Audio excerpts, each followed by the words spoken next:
Since marami nagtatanong, I'll be sharing with you guys magkano ba yung nagastos ko dun sa Taiwan trip ko. Ilalagay ko lahat ng details dito and per activity, per booking, pati yung presyo.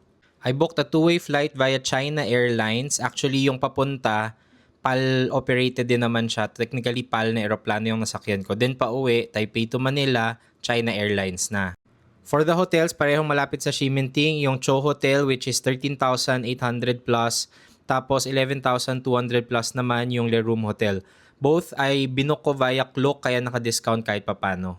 Then before flying out, nag-book na din ako ng airport MRT na two-way, tapos yung kinuha ko bundled siya with a 7-day na SIM card, physical SIM.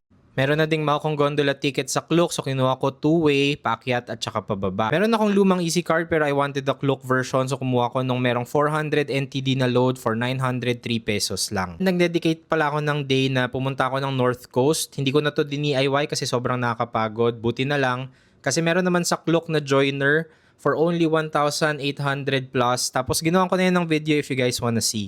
Kung gusto niyo ng bigger discounts, punta lang kayo sa Klook app tapos i-search niyo yung username ko, Hey ENC. Pupunta kayo sa ENC's Creator Shop.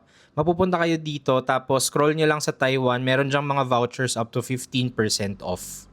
Pagdating naman sa pocket money which includes mostly transportation, pagkain, konting-konting shopping, hindi ko sinama dito yung big purchases, I spent mga 17,000.